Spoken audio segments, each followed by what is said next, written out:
legal y, por supuesto, finalmente el legislativo del tema que estuvimos tratando. En primer lugar, ¿de qué se trataba? Se trataba de modificar el quinto transitorio del decreto que modificó y creó la Guardia Nacional. Modificó el artículo 21 de la Constitución. ¿Y por qué querían modificarlo? Querían modificarlo porque ese artículo decía: se concede al Ejecutivo la prerrogativa de que pueda disponer de la Fuerza Armada permanente, y esta palabra es importante, permanente, en seguridad pública. Estas otras palabras son muy importantes, porque hay seguridad nacional, que es la que se refiere a las instalaciones estratégicas, la soberanía nacional.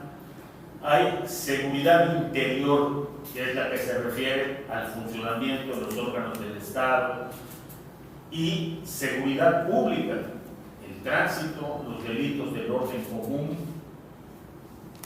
Esas tres diferencias en seguridad son muy importantes porque el Ejército es el encargado de la seguridad nacional. La Policía Federal, que debe existir, porque la Constitución también lo dice, que debe existir una fuerza civil intermedia entre la autoridad local, las policías locales, y el Ejército, y define que debe ser civil. Y la seguridad pública, que es la que hacen los policías. Ese decreto lo que dice es que el presidente podía disponer del Ejército en tareas de seguridad pública, o sea, que el Ejército haga lo que deben hacer los policías hasta 2024. Las elecciones son en junio, entonces se queda a 2 meses o a 3 meses de la fecha de las elecciones. Pero así lo hicimos, así se lo mandamos a la Cámara de Diputados, y la Cámara de Diputados así lo tomó. ¿Y qué sucede? Que los honorables diputados, propuesta de una diputada del PRI de Durango, proponen que se cambie ese artículo de la Constitución, ese quinto transitorio, y en lugar de que diga se salgan en 2024, digan salgan en 2028. No es que se salgan, sino que amplían la facultad del gobierno, del Ejecutivo Federal, de disponer del Ejército como fuerza armada en seguridad pública. En lugar de que termine en el 24, termine hasta el 28. Eso es lo que nos mandan a nosotros los diputados. En un momento más les podremos distribuir los textos para que vean las diferencias. Ellos nos mandaron prácticamente una hojita donde se modifica este plazo. La discusión era sobre el plazo. Y ahora vamos a entrar al contexto histórico. Hace 5 sexenios el Ejército realiza tareas de seguridad pública. Los primeros presidentes que hablaron de delincuencia organizada fueron Miguel de la Madrid y Carlos Salinas.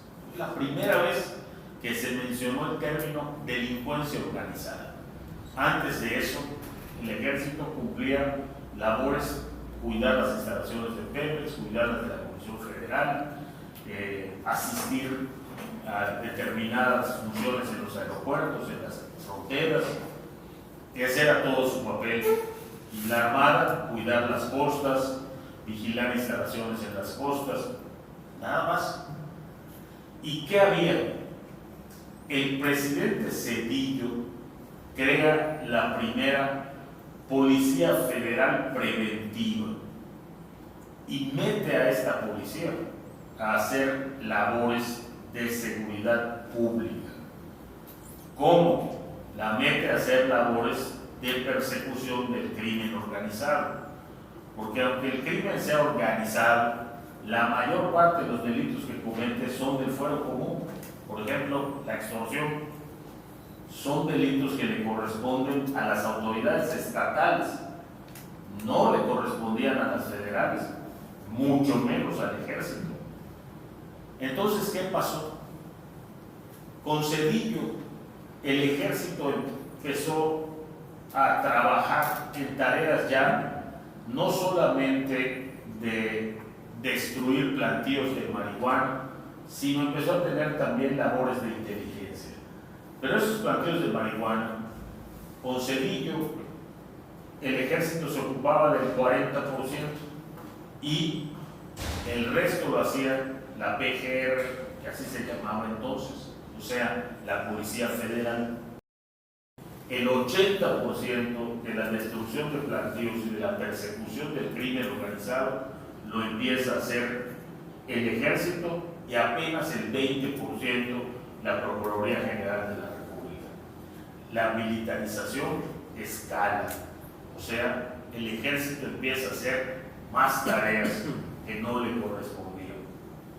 Pero el acabose, sin lugar a dudas, llega en el periodo del presidente Calderón, cuando el presidente Calderón mete de lleno al ejército a realizar tareas de seguridad pública, lo manda como columna armada, como fuerza de choque, a realizar tareas de investigación, persecución y detección de plantíos, destrucción de laboratorios a Michoacán específicamente. No nos vayamos hasta más atrás, cuando la instrucción de producir marihuana venía de Estados Unidos a México para que no se produjera en Estados Unidos. De ahí se empieza a extender, pero esto ocurría solo en el norte. En Michoacán ya era otro tipo de delincuencia. Así estamos, mis queridos amigos, en 2007. Y a partir del 2007, los efectivos militares no han más que aumentado. Y el problema es que la violencia ha aumentado. Hoy, de acuerdo a especialistas, el 60% del territorio nacional tiene graves afectaciones de seguridad por el crimen organizado. Los más conservadores dicen que el 35% del territorio nacional está bajo control del crimen organizado. Y el que no lo crea, pues simplemente tiene que recordar estos acontecimientos de hace unos días en Guerrero, en San Miguel Telolapa. Quizá más impresionante que lo que pasó con los 23 muertos es el video de este delincuente o las Guaras, a quien llaman el Fresa, donde explica que el objetivo era él. ¿Qué es lo impactante? La normalidad con la que habla. O sea, en una buena parte del territorio del país, vivir bajo el crimen, del crimen, por el crimen, es lo normal. Lo anormal va a empezar a ser que regresen a vivir bajo leyes, y las leyes las controlen autoridades, jueces, fiscales, policías. Esa es la situación del país. ¿Se va a resolver en 2024? No. ¿Se va a resolver en 2028? Pues solo si cambiábamos de estrategia. Y entonces aquí viene la discusión del Senado. Centrémonos en nuestro punto. Nosotros, si aprobábamos el plazo o no lo aprobábamos. Vamos a la hipótesis 1. No se aprueba el plazo. ¿Qué iba a suceder? Nada. Hasta el 2024 las cosas iban a seguir exactamente igual como ahora. Pero en 2024, 3 meses antes de las elecciones, íbamos a tener esta misma discusión. 3 meses antes de la discusión de las elecciones. Entonces, Si podemos pensar qué caliente se puso ahorita, no está difícil imaginar cómo se pondría en 2024. Y esta es la justificación del gobierno. Vamos a tener que resolver anticipadamente, porque si no, en medio del calor político electoral, no va a haber condiciones para resolverlo. ¿Y por qué lo tienen que resolver? Porque si no, los soldados no pueden intervenir en nada en materia de seguridad pública. ¿Por qué no pueden?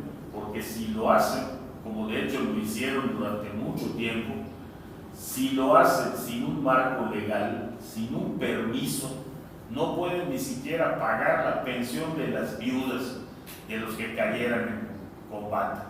No hay marco legal. Todo lo que hicieran serían crimen, delitos de lesa humanidad, serían violaciones a derechos humanos. Si detienen a alguien, si instalan un retén, si persiguen a un delincuente, todo eso no lo pueden hacer fuera del marco legal. Ese es el contexto completo. ¿Qué hizo el senador Ramírez Marín? Porque aquí hago la primera aclaración. Que la estrategia de comunicación de los panistas es: no hay senadores de Yucatán. Están dolidos porque su senador los abandonó, pero ese es su senador y ese es el problema de ellos. El senador Ramírez Marín es senador por Yucatán, lo eligieron, no lo nombró el PAN ni entró de repechaje, lo eligieron. Y entonces el senador Ramírez Marín tiene una obligación. ¿Qué es lo que más nos conviene? ¿La discusión antes de las elecciones o la discusión ahora? ¿Decir que no y que siga igual hasta el 2024? ¿O decir vamos a construir una nueva propuesta? ¿Y cuál fue la propuesta que construimos? De 2 párrafos convertimos una nueva forma de relación entre el Ejecutivo y el Congreso, y particularmente entre el Ejército y el Congreso. ¿Qué va a pasar ahora con las propuestas que hicimos? Cada 6 meses el Ejecutivo le tiene que enviar al Congreso a una comisión bicameral, diputados y senadores, especialmente creada, un informe. Dicen los del no, ya tenía la obligación de mandar el informe cada año y nos mandaba 3 hojitas. Sí, tomamos eso en cuenta. Por eso ahora tiene que mandar un informe basado en indicadores medibles y verificables. O sea, yo te voy a mandar a decir y a pedir cuál es la información que me tienes que dar. Y en esa información tienen que quedar claras 3 cosas. La acción militar en materia de seguridad, el avance de la consolidación de la Guardia Nacional como una fuerza civil, hoy es militar, y el avance de la formación y consolidación de policías locales. Eso es en su primera parte. No, senador, me decían en los discursos ayer, ustedes habrán escuchado la discusión. No, senador, es que ¿cómo sabemos que lo van a cumplir? Bueno, porque le dimos a la comisión facultades de citar a los titulares de Defensa, Marina y Seguridad Pública. Ya existe esa facultad y no la hacen. Falso. Esa facultad hoy se tiene que ejercer a través de la Junta de Coordinación Política, o sea, le tienes que pedir permiso a Moreno y se cita solo a través de la Junta de Coordinación Política. Hoy los va a citar directamente y no lo dice ya el reglamento de los senadores o de los diputados, lo dice la Constitución. Ese es el cambio. Los funcionarios van y dicen lo que quieren, ya lo sabe, senador. Sí, por eso lo modificamos. Ahora los funcionarios van y después de que den su informe, la comisión tiene que rendir unas conclusiones. En otras palabras, tiene que analizar ese informe y decir, esto es cierto y se debe hacer esto. Esto no es cierto, esto necesita más información. Esas conclusiones pasan a la Cámara de Senadores y Diputados, se votan y se le envían al Ejecutivo como recomendaciones. Hoy, ni siquiera las preguntas para el informe se envían al Ejecutivo. Y estas son votadas por las cámaras para que tengan más fuerza legal y el Ejecutivo en la siguiente evaluación, a los siguientes 6 meses, tiene que haber contestado y tiene que haber dado un informe de qué pasó con esas recomendaciones que se le hicieron. Un factor importantísimo es que cada 6 meses vamos a poder saber de dónde, en dónde ya no es necesaria la presencia del ejército. Por eso, amigos, en lugar de ser un plan de militarización, es la primera vez que le ponemos controles, límites y plazos para que te vayas retirando. Entonces, yo creo que es una ganancia totalmente para el Congreso. Yo creo que es una ganancia muy importante para los ciudadanos y creo que es una gran oportunidad que no desperdiciamos. Sí, yo sé que a nosotros les hubiera gustado más darle un pescozón al presidente, hacer que perdiera la votación su partido. Pues ganas no faltan. El problema es, te quedas con tu molestia, con tu ira, que la mayor parte de las veces es interesada y el interés es electoral, o haces algo que valga la pena y que cambie las cosas. Creo que estamos cambiando las cosas. Y después está el otro factor, las policías locales. Los gobernadores tienen que informar cada año el avance en la consolidación de sus policías o el estado de sus policías, cada año. Y van a contar con algo que no tenían antes. Van a contar con un fondo especial para el fortalecimiento de las policías de estados y municipios. Otro fondo, ¿sí? Por eso lo pusimos totalmente aparte de los fondos que en el presupuesto se envían a los estados. A lo largo de estos años, del 18 al 22, los estados han recibido alrededor de 70,000 millones de pesos para el fortalecimiento de sus policías. Pero la Auditoría Superior de la Federación tiene innumerables observaciones de qué manera se dilapidan esos recursos. A mí me ha tocado ver, lo contaba yo en el discurso, a mí me tocó ver presidentes municipales que llegaban con 3 camionetas de escolta, más de 20 individuos, todos fuertemente armados, a una comisaría a la entrega de casas. Y te puedes preguntar tú, ¿por qué el presidente municipal tiene que andar con tanta seguridad?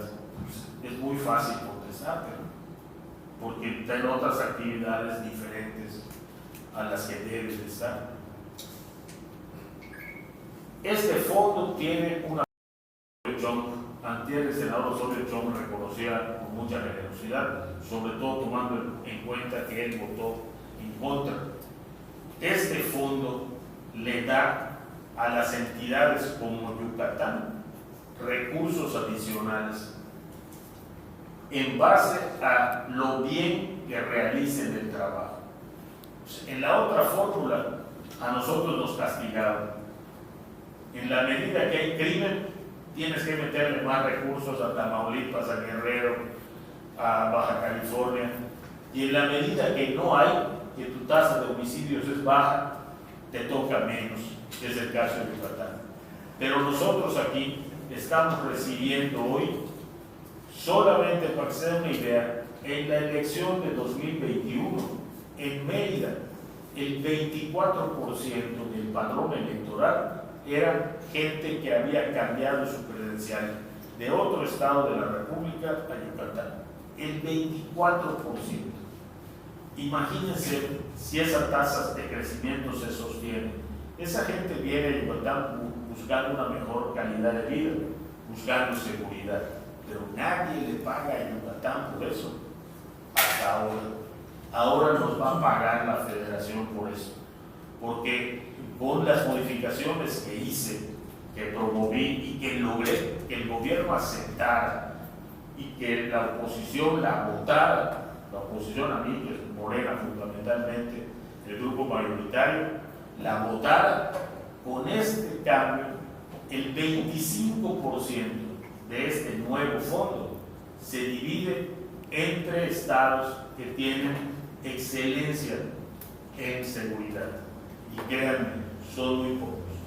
O sea, a Yucatán le van a tocar muchos recursos para seguir profesionalizando su policía, para que no tengan que venirnos otra vez con el cuento de que se necesita un préstamo para semáforos inteligentes. Eso sí, esta comisión bicameral va a supervisar estrictamente que los recursos se utilicen solo en seguridad pública. Esa es la situación, eso es lo que se modificó, eso es lo que se votó, y por eso voté a favor.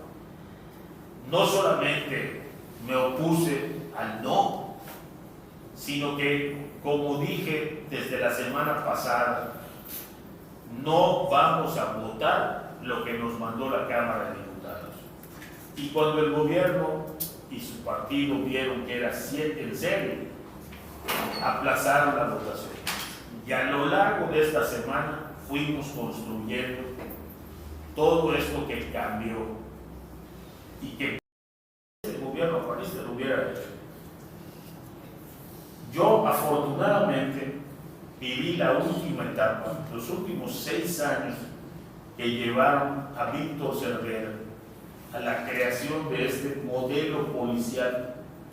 Él lo leyó antes de que hubiera literatura y toda una teoría alrededor de esto. Él leyó perfectamente cuál es el modelo policial que da seguridad pública.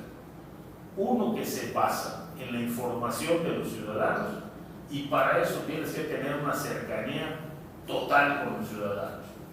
Y uno que no permite impunidad en las cosas pequeñas, porque entonces la gente tiene la lectura de que está siendo debidamente supervisada, y ese es el papel que cumplían los retenes, precisamente, donde cayera quien cayera, y me constan algunos casos importantes, cayera quien cayera, bueno, ya conocen ustedes algunos más, pero cayera quien cayera, se le detenía y se le aplicaba la ley.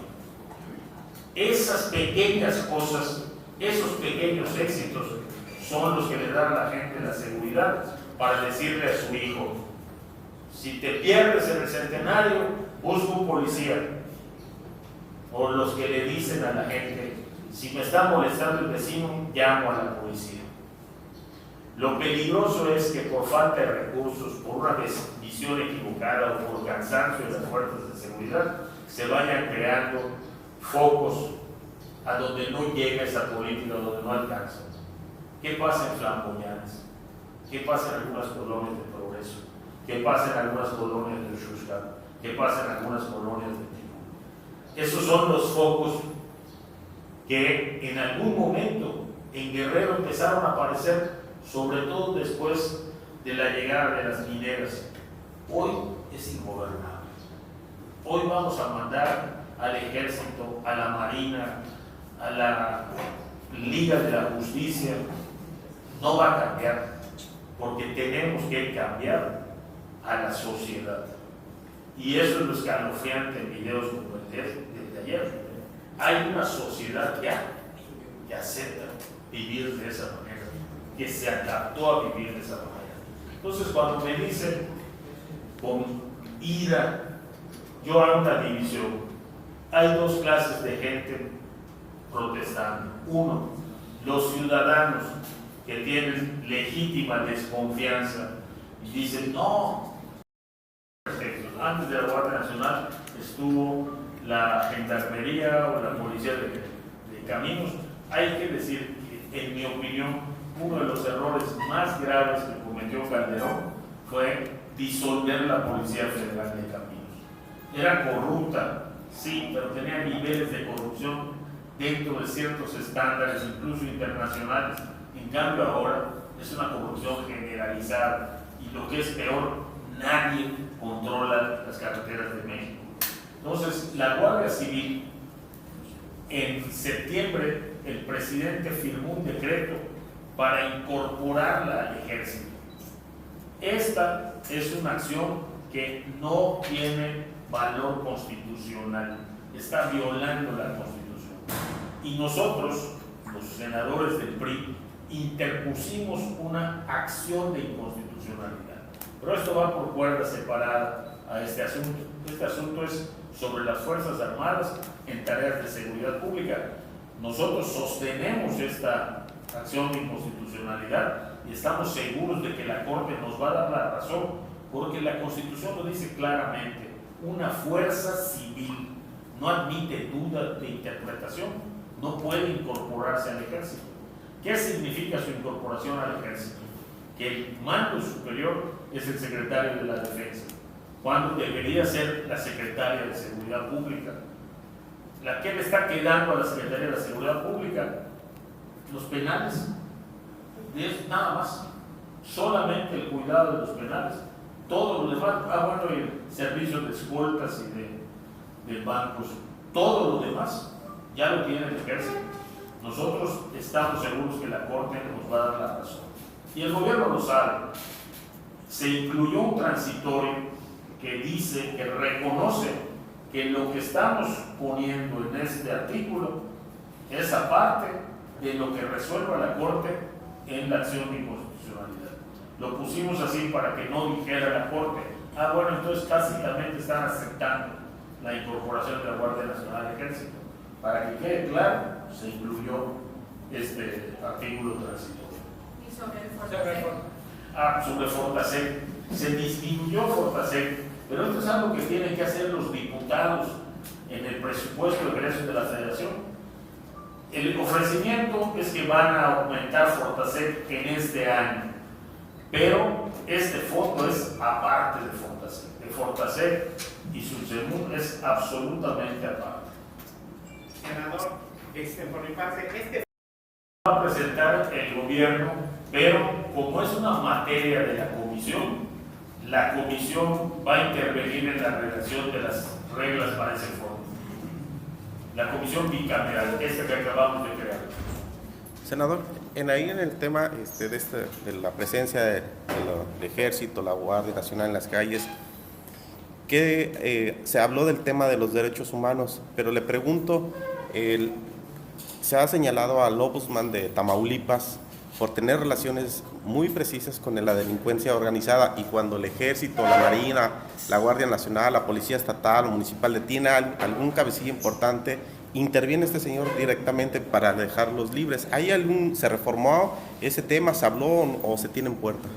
Es un tema muy importante, por eso estamos pidiendo que intervengan las organizaciones que tienen mucha experiencia en esa materia: México Unido contra la Delincuencia, Paz con Seguridad, en fin, hay una serie de organizaciones que tienen muchísima experiencia y personas que tienen experiencia. Estos son los que van a redactar los indicadores para que cuando se evalúe el ejército se haga con imparcialidad y con justicia en materia de derechos humanos. Es verdad, así como a mayor cantidad de tropa, mayores violaciones de derechos humanos, también es cierto que hay una estrategia para desprestigiar el ejército y para favorecer a la delincuencia organizada, liberándolos con el pretexto de los derechos humanos. Ahora, en el tema de las policías, en este fondo que se les va a entregar, también hay un combate interno a las policías en el tema de la corrupción, porque hay policías estatales que son bastante corruptas y la municipal, pues, a veces no. Es una epidemia, es un problema de una magnitud gigantesca. Hoy podríamos decir que todas estas entidades donde hay crimen organizado, sin lugar a dudas, se debe a que además de la fuerza que adquirieron, principalmente es por la colusión, la coordinación con las autoridades, es decir, la complicidad de presidentes municipales y ahora estas revelaciones de correos del ejército nos dicen que también con autoridades estatales del más alto nivel. Entonces, ese es un problema fundamental, por eso no es tan simple decir que se salga el ejército, listo. Senador, Para evitar que pasen las cosas como las que señalan o intentan demostrar estos cables intervenidos al ejército. El propósito de estas modificaciones es tener control sobre la tarea del ejército, que hoy no tenemos. Hoy hay una opacidad total. Tener la posibilidad de tener enfrente a la dirección militar y decirle, oiga, ¿qué van a hacer con este caso de las filtraciones? Lo primero que habría que preguntarles es, ¿dónde está la seguridad? Si se filtraron estos cables, 36 millones de correos electrónicos es la cantidad que se filtraron. Entonces, al contrario, sin controles, así les dejaron solamente estos 2 años, iban a seguir pasando este tipo de cosas. Hoy existe la posibilidad de evitar que pase. Tu segunda pregunta era sobre cómo está el ánimo en la bancada del PRI después de esto. todo el tiempo, a lo largo de toda la discusión, se fueron poniendo las cosas sobre la mesa. Entonces, nosotros sabemos las motivaciones de los que votaron en contra y sabemos el compromiso que tenían con la alianza, y ellos saben qué es lo que estuvimos construyendo nosotros y por qué votamos nosotros. Ayer, insisto, en un evento del Congreso de Yucatán, el senador Osorio hablaba, por ejemplo, de mi tema con respecto al presupuesto. Entonces, las relaciones entre nosotros son buenas, están los términos puestos. ¿Qué pase después? Pues no lo sé. Es mejor siempre votar juntos, pero a mí me extraña que cuando hemos votado propuestas que apoyan al PAN, no hay escándalo. Pero cuando votamos una propuesta que apoya al Ejecutivo, son unos traidores, dice el PAN. No nos lo dicen nuestros compañeros, es lo que dice el PAN. Obviamente les echamos a perder una estrategia, pues ni modos. A mí no me eligió la alianza, ni Marco Cortés. A mí francamente me tienen sin cuidado qué piense Marco Cortés de mi voto. Bueno, también tiene sin cuidado que piensen otros de mi voto, pero en particular Marco Cortés, que es el presidente del PAN. Pues no soy panista, ni me eligieron bajo algún convenio con los panistas. He combatido a los panistas, como he combatido a los morenistas. ¿Tenemos una alianza con Morena? No. Esta es una votación, este es un tema.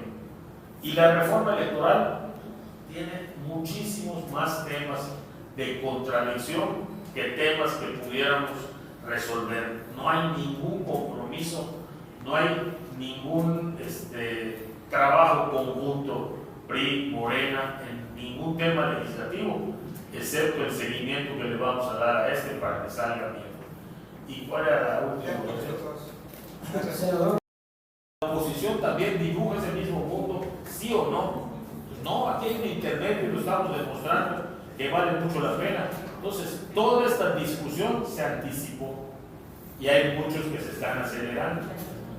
Yo creo que nosotros vamos a tener que definir al final, y falta para eso, vamos a tener que definir qué vamos a hacer. Yo estoy sumamente preocupado de lo que está haciendo este gobierno en particular y lo que pretende seguir haciendo. Esa es una definición mía. Tiene que convertirse en una definición del PRI y después el PRI tendrá que ver quién más la comparte. Pero a mí me queda muy clara una cosa: el peligro que corremos ahora con la simulación en lugar del trabajo verdadero es enorme.